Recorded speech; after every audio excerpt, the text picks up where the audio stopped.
Hi everybody, foXnoMad here, and today I want to help you travel smarter. So, have you ever been on a boat or on a plane, and after you get back to land, you still feel a slightly bouncy or wobbly sensation? Well, you're not alone. It's a pretty common sensation called land sickness, but if you've ever wondered what causes it, ear, nose, and throat doctor Saba Gorab recently joined me on an episode of the foXnoMad podcast to explain just that. Plus, we talk about Mal de Débarquement Syndrome, or MDD, which is a condition where that bouncy or wobbly feeling can last for weeks or even years in some people. Dr. Gorab explains what that condition is and how you can reduce that bouncy or wobbly feeling after your next flight or boat trip. There's a lot of good information in this clip. I hope you enjoy it. But after you're done watching, be sure to check out the full episode, which I'll link to in the description below. A lot more good information there about your sinuses and your ears and all sorts of stuff that can happen in your head when you're traveling. So I hope you enjoyed this clip, and be sure to check out the full episode, linked below. So when the brain gets signals from the musculoskeletal system, the ears and the eyes, it puts it all together and makes sense of what's happening to us spatially, that we're moving, we're still, etc. When there is a dysfunction or the signal is being sent to the brain and it just doesn't make sense altogether, that's when then we feel off or have a sense of disequilibrium or feel dizzy or just feel wobbly and so forth. So if you have a eustachian tube dysfunction because of underlying inflammation, etc., you could very well put yourself at a greater risk of experiencing land sickness or the feeling having a balance issue after boat trip or air travel, etc. You could be at a higher risk because one of the three systems is just has a problem. So that certainly you could have more of an issue with balance after traveling because of the ears. Alternatively, you may have a perfectly working system, all of them, and yet still feel off. And it's because, say I'm in a car with you and my ears know that we're moving. My inner ears, those organs know that we're moving. And yet I'm looking at you and you're static in the car and you're not moving. So my eyes are like, nothing's moving. What are you talking about? So then it sends different signals to the brain, and then your brain's confused. And that's when you start to have dysfunction. So there doesn't have to be an actual problem with all of these systems. It could just be that our perception is skewed or not consistent across the different systems.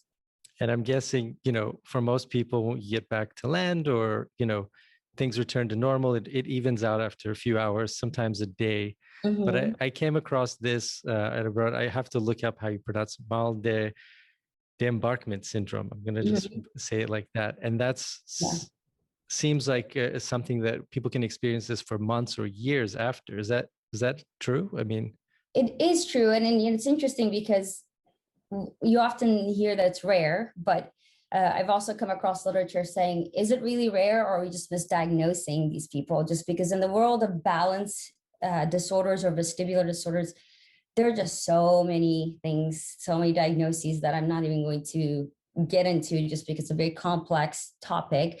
But Mal de Débarquement Syndrome, essentially, it's the same concept. It's, after you have had some sort of motion, passive motion, and typically it's more of a boat, or cruise ship, etc., a sort of motion, that's your exposure. Then usually after you're off that vessel, and within 48 hours after that exposure has ended, you start to experience non-spinning vertigo. That's how they say the textbook. But essentially what they mean is it's a sense of disequilibrium. I like that word better than even dizzy. Dizzy can be a confusing word to use. It's just feeling like you're bobbing or swaying or rocking, just like you're kind of on a boat, and this can, last for a couple of days. Usually it's pretty normal for it to last. If it lasts 2 days, up to 2 days, it can happen in the healthiest of adults. And is just because, again, those three systems are giving different sensory input to the brain, and the brain is confused. So within a few days, if you just go back to normal, then you're done. But in folks with this disease, it goes on, and it goes on pretty much continuously every day, most of the day, and varying severity, but it goes on for months to years. And the diagnosis is if you do all sorts of vestibular testing or imaging of your brain, you're not going to find it. The way you diagnose it is the clinical history. It's typically women in their 40s to 50s. There may be some sort of hormonal shift. Maybe they're perimenopausal. Maybe it's right before their menses start. There may be other psychological or physical factors under, maybe there's particularly stress, they're ill, etc. So just kind of things that just kind of prime them to get this. And then they have these symptoms that have now been ongoing for over a month. And that just, it's another check off the diagnosis list. And then lastly, when they repeat or get back into, say, a boat and have that passive motion resume, they feel better. But the minute they get off the boat, they're going to get a rebound of their symptoms. So that's the very unique features, that they feel better when whatever caused them to have an issue is, repeated. And it may, again, take up to years to stop, and you may have more than one episode in your lifetime. Typically, the rule is try not to repeat what set it off. Like, so if it was a cruise you went on for a week, don't do it again. Just maybe a short, drive will make you feel better, but don't get on because you may have, each time you have a subsequent episode that sets you off for months to years, they tend to be longer and less likely to just resolve spontaneously. So it's again a unique disease entity that it's vague and can be misdiagnosed and mistaken for many other vestibular disorders that I typically see in my clinic. And it's not something that's really high on your list of differential as a clinician. So it was a good thing for me to also read a little bit more about in anticipation of today's discussion.